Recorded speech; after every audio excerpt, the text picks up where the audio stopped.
Hello everyone, आज हम एक बहुत ही इंटरेस्टिंग टॉपिक डिस्कस कर रहे हैं एंड दैट इज अगर आप एक नया बिजनेस स्टार्ट कर रहे हैं तो एक एलएलपी या प्राइवेट लिमिटेड कंपनी में से आपको कौन सा लीगल एंटिटी का फॉर्म चूज करना चाहिए।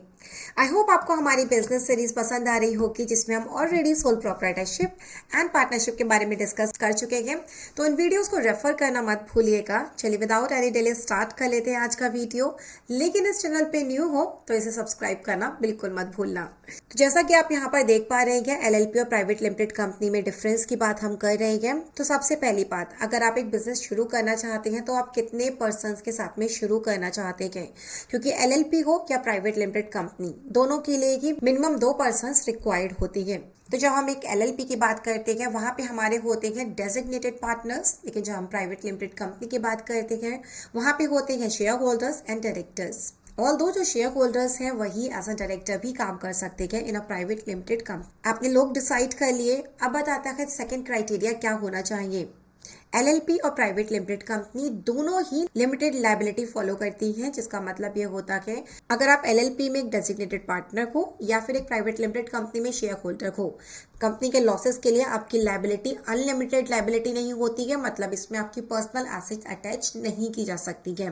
तो एक बहुत ही इंपॉर्टेंट पॉइंट इसमें जो आता है वो होता है फ्लेक्सिबिलिटी का। बड़ा इंपॉर्टेंट पॉइंट है, क्योंकि जब हम एलएलपी में बात करते हैं तो वहां पे मैनेजमेंट और ओनर दोनों ही सेम होते हैं, मतलब डेजिग्नेटेड पार्टनर्स ही आपके ओनर्स भी हैं और वही बिजनेस को मैनेज कर रहे हैं। बट जब हम प्राइवेट लिमिटेड कंपनी की बात करते हैं तो वहां पे मैनेजमेंट और ओनर्स दोनों अलग अलग होते हैं, मतलब जो मैनेजमेंट है वो डायरेक्टर संभालते हैं और कंपनी के ओनर एक्चुअल में शेयर होल्डर्स होते हैं। इसी मेन पॉइंट की वजह से कंपनी का जो स्ट्रक्चर होता है बहुत ही ट्रांसपेरेंट स्ट्रक्चर हो जाता है, जबकि ये बेनिफिट एलएलपी में नहीं होता है। और यही एक रीजन है कि प्राइवेट लिमिटेड कंपनी एक मोस्ट प्रेफर्ड स्ट्रक्चर बन चुकी है। किस लिए? देखिए, अगर आपको फंडिंग उठानी है तो एलएलपी में आपको फंडिंग उठाने में थोड़ा प्रॉब्लम होता है। वहाँ बैंक और एनबीएफसीज के पास तो जा सकते हैं, लेकिन एक वेंचर कैपिटल या एंजल फंडिंग के लिए नहीं जा सकते। वहीं जब हम प्राइवेट लिमिटेड कंपनी की बात करते हैं तो आपको वीसी की फंडिंग, एंजल फंडिंग, बैंक की फंडिंग, एनबीएफसी की फंडिंग, कहीं से भी फंडिंग आप ले सकते हैं। ऐसा क्यों होता है? क्योंकि जब एक एलएलपी में अब आप आते हो तो वहां पे ओनरशिप का इश्यू आ जाता है। मतलब एज एन इन्वेस्टर अगर आप एक एलएलपी में इन्वेस्ट करना चाहते हो तो आपको एक डेजिग्नेटेड पार्टनर बनना पड़ेगा। इसका मतलब आप वहां पे मैनेजमेंट के लिए भी रिस्पॉन्सिबल हो जाते हो, चाहे आप उसमें एक्टिवली वर्किंग हो या नहीं हो। लेकिन जब हम एक प्राइवेट लिमिटेड कंपनी की बात करते हैं तो एज ए शेयर होल्डर जब आप एक प्राइवेट लिमिटेड कंपनी में इन्वेस्ट करते हो तो वहां के मैनेजमेंट से आपको कोई मतलब नहीं होता है। वहां आप सिर्फ एक ओनरशिप एंजॉय करते हो। कंपनी का जो प्रॉफिट होता है उसमें आपका जो भी शेयर होता है वो आपको मिल जाता है। उसके अलावा आपके ऊपर कोई भी इम्पैक्ट नहीं आता है in case of private limited company. वहीं जब हम एक एफडीआई की इन्वेस्टमेंट की बात करते हैं तो वहां भी काफी सारी रेस्ट्रिक्शंस हैं, आरबीआई के अप्रूवल्स हैं इन केस ऑफ एलएलपी, जबकि ऐसी कोई रेस्ट्रिक्शंस नहीं है प्राइवेट लिमिटेड कंपनी के भी केस में। चलिए अब बात करते हैं प्राइवेट लिमिटेड कंपनी के इनकॉर्पोरेशन के लिए। तो यहाँ पर आपको एक डीएससी रिक्वायरमेंट होता है, जो डिजिटल सिग्नेचर सर्टिफिकेट होता है। उसके बेसिस पे आपको डे नंबर लेना होता है, आपके फॉर्म सबमिट होते गए, ईएमओए और एओए आपका बनता है, और उसके बाद आपको अपने फॉर्म सबमिट करके एमसीएस इशू कराना होता है, सर्टिफिकेट ऑफ इनकॉर्पोरेशन। यही सेम प्रोसेस आपका एलएलपी में भी फॉलो होता है। यहाँ पर भी आपको डीएससी बनवाने होते हैं, डी पिन नंबर लेना होता है, एग्रीमेंट तैयार होता है एलएलपी का, आपके फॉर्म सबमिट होते हैं और उसके बाद में आपको सर्टिफिकेट इशू हो जाता है एमसीए के थ्रू। तो ये मोर और लेस प्रोसेस आपका सेम ही रहता है। ओनरशिप की बात हम कर ही चुके हैं, एलएलपी में मैनेजमेंट और ओनर दोनों सेम होते हैं। पार्टनर्स ही आपके बिजनेस के ओनर होते हैं एज वेल एज आपके बिजनेस को मैनेज करते हैं, जबकि प्राइवेट लिमिटेड कंपनी में ओनर और मैनेजर्स दोनों अलग होते हैं। मैनेजमेंट आपका डायरेक्टर्स देखते हैं, जबकि ओनरशिप किसके पास में होती है? शेयर होल्डर्स के पास में होती है। कॉस्टिंग की अगर हम बात करते हैं तो प्राइवेट लिमिटेड कंपनी की इनकॉर्पोरेशन की कॉस्ट थोड़ी ज्यादा होती है एलएलपी के साथ में, but I don't think so. वो थोड़ा सा डिफरेंस एक डिसाइडिंग फैक्टर होना चाहिए कि आपको एलएलपी के साथ में जाना है या फिर प्राइवेट लिमिटेड कंपनी के साथ में। अब हम बात करते हैं कुछ अदर कंप्लायंसेस के बारे में। तो जब एक प्राइवेट लिमिटेड कंपनी बन जाती है तो वहां पर बोर्ड ऑफ डायरेक्टर्स की मीटिंग्स और एजीएम मैंडेटरी होती है। बोर्ड ऑफ डायरेक्टर्स की meeting 4 times in a year होती है, एजीएम एनुअल जनरल मीटिंग आपको वंस इन अ ईयर करनी होती है और ये मैंडेटरी प्रोविजन होता है, बट ये प्रोविजन एलएलपी के केस में नहीं होता है। यहाँ पर आपको कोई बोर्ड ऑफ डायरेक्टर्स ही नहीं होते हैं और एजीएम क्योंकि शेयर होल्डर्स की होती है तो वो भी अलग नहीं होते हैं, तो यहाँ कोई रिक्वायरमेंट भी नहीं होती है। Apart from that statutory audit private limited company case में मैंडेटरी होता है। यहाँ पर कोई एस्केप नहीं है, आपके यहाँ बिजनेस हुआ हो नहीं हुआ हो, बट आपको चार्टर्ड अकाउंटेंट से स्टैट्यूटरी ऑडिट कराना in case of private limited company mandatory हो जाता है। बट अगर हम बात करते हैं एक एलएलपी की, तो वहां पे अगर आपका टर्नओवर 40 लाख से एक्सीड करता है या फिर आपका पार्टनर्स का कंट्रीब्यूशन 25 लाख से एक्सीड करता है, ओनली इन दैट सिनेरियो आपके ऊपर स्टैट्यूटरी ऑडिट की रिक्वायरमेंट होती है।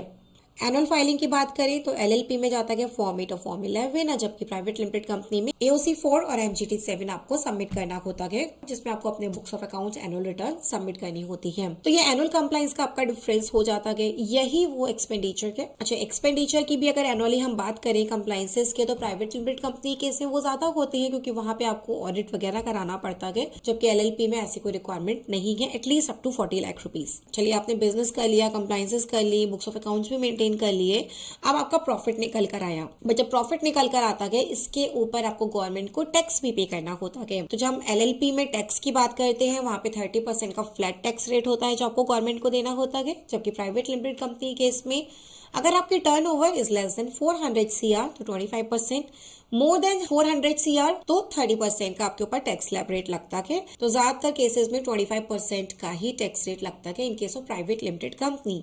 तो यहाँ पे भी आपको 5% का बेनिफिट मिल जाता है in case of private limited company. लेकिन एक बहुत ही इंपॉर्टेंट पॉइंट यहाँ पे ध्यान रखना जरूरी होता है कि जब हम एलएलपी की बात करते हैं तो वहां पे 30% का टैक्स रेट जब एक एलएलपी दे देती है और उसके बाद उसके पार्टनर्स जब शेयर का प्रॉफिट लेते हैं तो उस पर दोबारा टैक्स देने की जरूरत नहीं होती है। वो share of profit in the hands of designated partners exempt होता है। लेकिन जब आप एक कंपनी की बात करते हो तो कंपनी ने 25% का टैक्स गवर्नमेंट को दे दिया, उसके बाद में भी जब आप वहां से अपना शेयर लेते हो in the form of dividend, तो वहां पे आपको डिस्ट्रीब्यूशन टैक्स दोबारा से गवर्नमेंट को पे करना होता है। तो कहीं ना कहीं प्राइवेट लिमिटेड कंपनी के केस में एक डबल टैक्सेशन का इम्पैक्ट जरूर आ जाता है। अच्छा, एक और इम्पोर्टेंट बात आती है कि जब एक प्राइवेट लिमिटेड कंपनी होती है, उसके नाम के लास्ट में आप प्राइवेट लिमिटेड कंपनी लगाते हो और एलएलपी के लास्ट में आप एलएलपी लगाते हो। तो आई थिंक सो हम सारे पॉइंट्स तो यहाँ पे कवर कर चुके हैं, बट चलिए एक बार बात करते हैं बेनिफिट क्या होता है प्राइवेट लिमिटेड कंपनी का।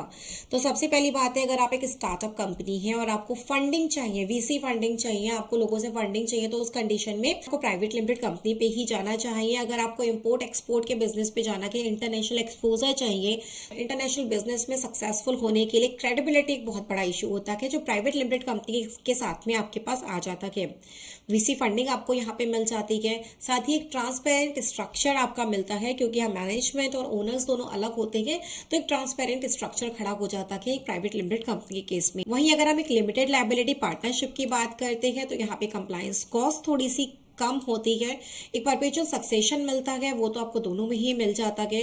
पार्टनर्स एक लिमिटेड लायबिलिटी के साथ में काम कर सकते हैं, क्योंकि देखिए अगर आप एक पार्टनर हैं तो आप एक सिंपल पार्टनरशिप फर्म के साथ भी काम कर सकते हैं। आप एलएलपी पे क्यों आते हैं? एक लिमिटेड लायबिलिटी की वजह से आते हैं, क्योंकि जब एक पार्टनरशिप फर्म की बात करते हैं वहां पार्टनर्स पे अनलिमिटेड लायबिलिटी चली जाती है, वहीं एलएलपी में आपको बेनिफिट मिलता है लिमिटेड लायबिलिटी का। अगर सिर्फ यही एक रीजन है तो आप एलएलपी को भी फॉर्म कर सकते हैं। अगर आपको ऐसा लगता है कि अभी आपको बहुत फास्टली ग्रो नहीं करना है, आपको वीसीज के पास नहीं जाना, फंडिंग्स नहीं लेनी है, इन चीज़ों से आपको फर्क नहीं पड़ रहा है, तो इस कंडीशन में आप एलएलपी पे भी जा सकती हैं क्योंकि वहाँ पे कंप्लायंसेस कम होती है।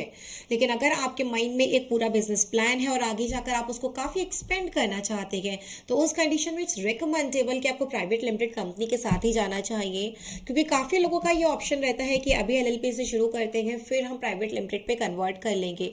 येस, एमसी ऑप्शन देता है, आप कन्वर्जन कर सकते हैं, बट इन दैट सिनेरियो आप पहले एलएलपी की इनकॉर्पोरेशन कॉस्ट देंगे, फिर या तो आप कन्वर्जन की कॉस्ट देंगे। ये सारी कॉस्ट देने से अच्छा कि एक ही बार में हम प्राइवेट लिमिटेड कंपनी भी ऑप्ट कर सकते हैं। सो आई होप आज की वीडियो आपके लिए काफी यूजफुल रही होगी और अब आपने डिसाइड कर लिया होगा कि आपको एलएलपी के साथ जाना है या फिर प्राइवेट लिमिटेड कंपनी के साथ में। आपने क्या डिसाइड किया? Do let me know in the comment section. Channel पे न्यू हो सब्सक्राइब कर लेना, और LLP, private limited company, startup से रिलेटेड कोई भी आपको क्वेरी हो, do let me know in the comment section. हम उस पर आपको जरूर रिप्लाई करेंगे और साथ ही आपकी हेल्प भी करेंगे। सो मिलते हैं नेक्स्ट वीडियो में, तब तक के लिए थैंक यू सो मच।